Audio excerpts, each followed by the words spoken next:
السلام علیکم ورحمۃ اللہ وبرکاتہ۔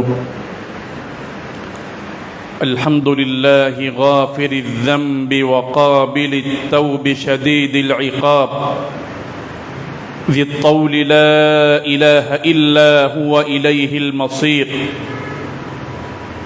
والصلاة والسلام علی رسولہ الکریم، اما بعد فقد قال الله تبارك وتعالى في كلامه المجيد والفرقان الحميد: أعوذ بالله من الشيطان الرجيم، بسم الله الرحمن الرحيم.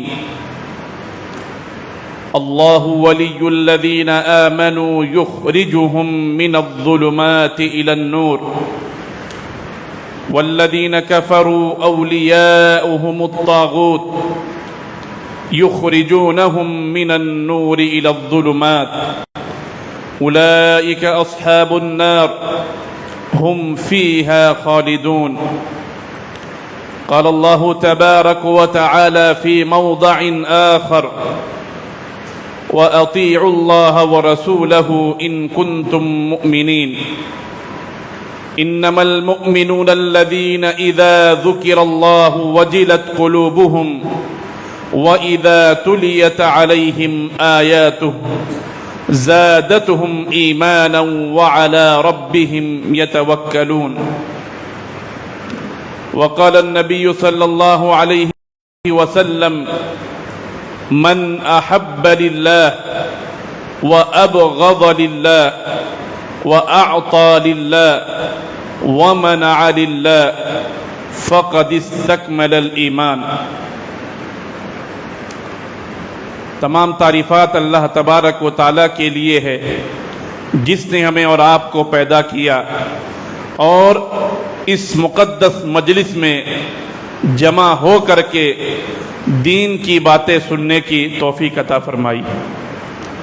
بے شمار درود و سلام نازل ہو تمام انبیاء کرام پر، خصوصاً ہمارے اور آپ کے نبی امام الانبیاء والمتقین سید الاولین والآخرین جناب محمد الرسول اللہ صلی اللہ علیہ وسلم پر، جنہوں نے ہم تک دین اسلام کی تعلیمات کو مکمل طریقے سے پہنچایا اور انتہائی امانت داری کے ساتھ دین کو ہم تک پہنچایا. محترم سامعین کرام، عزیز ماؤں اور بہنوں، آج کے اس درس میں جس موضوع پر آپ کے سامنے کچھ گفتگو کی جائے گی وہ ہے ایمان کی اہمیت، ایمان کا معنی اور مفہوم، اور مومن لوگوں کی صفات اور ان کی علامات. ان تینوں پوائنٹ پر انشاءاللہ گفتگو کی جائے گی. اسلامی بھائیوں اور دوستو، ہم اور آپ جانتے ہیں کہ اس دنیا کے اندر زندگی گزارنے کے لیے انسان کو تین بنیادی ضرورتیں ہیں: روٹی، کپڑا، مکان. یہ انسان کی تینوں بنیادی ضرورت ہے. ان تینوں چیزوں کے بغیر انسان کی زندگی کا گزارا مشکل ہے، اور ہماری دوڑ دھوپ، ہماری محنتیں دن بھر جو ہوتی ہے یہ انہی چیزوں کے حصول کے لیے ہوتی ہے. ہم صبح سے لے کر کام کرتے ہیں، شام تک پیسے کماتے ہیں تاکہ ان تینوں چیزیں ہمیں حاصل ہو جائے. تو جس طریقے سے یہ تینوں چیزیں انسان کی بنیادی ضرورت ہے، اس سے کہیں زیادہ بڑھ کر ایمان کی نعمت یہ ہمارے لیے بنیادی ضرورت ہے. ایمان، اللہ پر ایمان، اللہ پر یقین، یہ انسان کی ایک ایسی طاقت ہے کہ اگر انسان کو ایمان کی دولت مل جائے تو اس کی آخرت تو کامیاب ہو جائے گی، آخرت میں جنت تو مل جائے گی. اس ایمان کی برکت سے اس کی دنیا کی زندگی بھی خوشحالی میں، سکون اور آرام میں تبدیل ہو جائے گی. ہم پیسے کے ذریعے سے، دولت کے ذریعے سے اس دنیا کی زندگی کو خوشحال بنا سکتے ہیں، عالی شان گھر خرید سکتے ہیں، عالی شان گاڑی خرید سکتے ہیں، عالی شان بنگلہ تعمیر کر سکتے ہیں، جہاں چاہے وہاں گھوم سکتے ہیں، اس دنیا کو جنت بنا سکتے ہیں دنیا کے پیسے سے۔ لیکن ایمان ایک ایسی دولت ہے کہ اس ایمان کی برکت سے دنیا بھی جنت بنے گی اور آخرت بھی جنت بنے گی۔ اور اسلام نے ہم اور آپ کو دونوں چیزوں کی بہتری کی دعا سکھلائی ہے۔ اللہ کے رسول دعا مانگتے تھے، ربنا آتنا فی الدنیا حسنہ وفی الآخرۃ حسنہ وقنا عذاب النار، کہ اے اللہ مجھے دنیا کے اندر بھی بھلائی عطا فرما اور آخرت کی زندگی میں بھی بھلائی عطا فرما اور آگ کے عذاب سے بھی ہمیں بچا۔ تو ہمیں دنیا اور آخرت کی کامیابی دونوں کے بارے میں سوچنا ہے، صرف دنیا کی کامیابی کے بارے میں نہیں سوچنا ہے، آخرت کی کامیابی کے بارے میں بھی سوچنا ہے۔ میرے بھائیو اور دوستو، جس کے دل میں ایمان ہے وہ کامیاب انسان ہے، لیکن جس کا دل ایمان سے خالی ہے، جس کے دل میں اللہ پر ایمان نہیں ہے، تو سب میں پہلی بات تو یہ ہے کہ وہ گمراہ انسان ہے، دین کی راہ سے بھٹکا ہوا انسان ہے۔ دوسری بات یہ کہ ایمان نہ ہونے کی بنیاد پر انسان کا ٹھکانہ جہنم میں بنے گا۔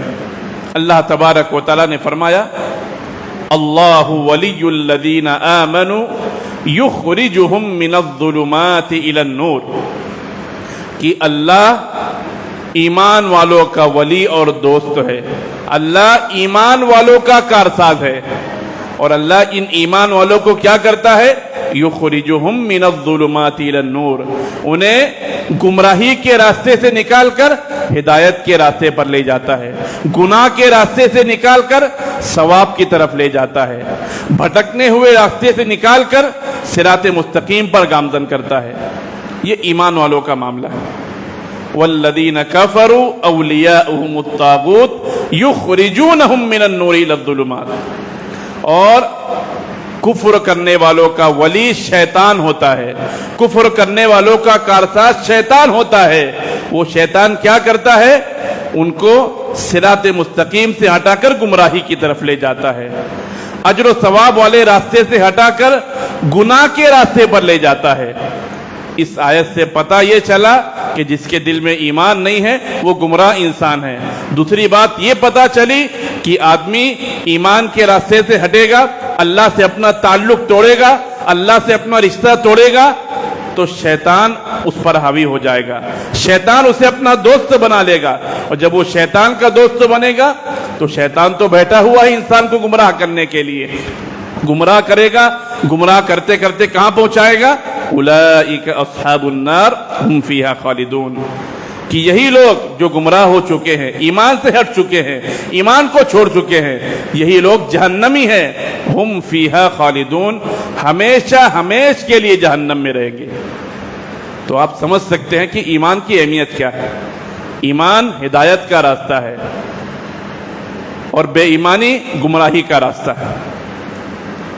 صحابہ کرام کی زندگی کو دیکھیں میرے بھائیوں، انہوں نے جب اللہ پر ایمان لے آیا تو ایمان کی حفاظت کے لیے جس طریقے کی بھی قربانی دینا تھی انہوں نے قربانی دیا، جان کی قربانی کی ضرورت پڑی تو جان کی قربانی دیا، مال کی قربانی کی ضرورت پڑی تو مال قربان کیا، اہل و عیال کو قربان کرنے کی ضرورت پڑی تو اہل و عیال کو قربان کیا، لیکن حفاظت کس کی؟ ایمان کی حفاظت کی۔ حضرت عثمان غنی رضی اللہ عنہ، ان کو ہم جانتے ہیں، اسلام کے تیسرے خلیفہ، جب یہ مسلمان ہوئے تو ان کے چچا نے ان کو اذیت میں مبتلا کیا، ظلم و ستم کیا، کھجور کی چٹائی میں لپیٹ دیا حضرت عثمان غنی رضی اللہ عنہ کو، اور نیچے سے دھواں دے کر ان کو تکلیف پہنچایا۔ حضرت بلال حبشی جو ایک غلام ہیں، امیہ بن خلف کے غلام تھے، جب یہ مسلمان ہو گئے، ایمان قبول کر لیا، تو امیہ بن خلف حضرت بلال حبشی کے گلے میں رسی باندھتا ہے اور اوباشوں کے ہاتھوں میں دے دیتا ہے،